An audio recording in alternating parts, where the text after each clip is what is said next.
Хатын кызларның кулларында шалгы, эшләүләре иратлардан ким түгел. Озак та үтмәй юл кырыйлары шүп үләннәренә чистарып кала. Кизләү авылы мәдәният йорты хезмәткәрләре өчен санитар чистарту 2 айлык дәвам итә. Үз вакытында чапмасаң, шүп үләннәре тиз арада биек булып үсеп китә.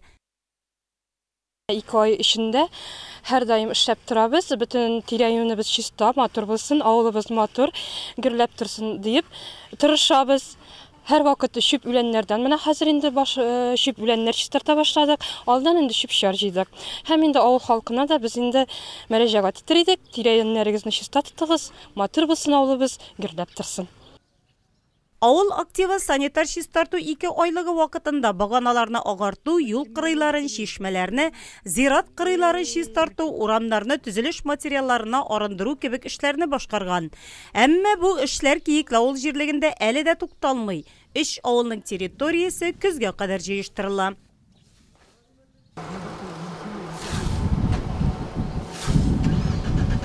Юл кырыйында үләннең куе булып үскәненә терлек асраучылар сөенә. Әтиле улы Сәгыйбҗан һәм Айрат Нугмановлар кышкылыкка маллары өчен азык әзерләү белән мәшгуль. Әлеге гаилә күп итеп сарык асрый икән. Үзең үстергән терлекнең ите дә тәмле була ди хуҗа. Быел сулы теге ел печән, бөтен җирдә бар инде, эзләсәң. Кирәкми анда комбикормда шул бер печәндә. Терлеге булган кешегә печәне дә кирәк. Бу ел үз вакытында яңгыры яуды, җылы көннәр булды. Шуңа да печән мулдан. Хәзер исә аның нәкъ менә вакыты. Авыл җирендә эш бер-бер артлы тезелеп кенә тора. Әмма чисталык турында кайгыртуда һәр кемнең эшенә әйләнсен иде.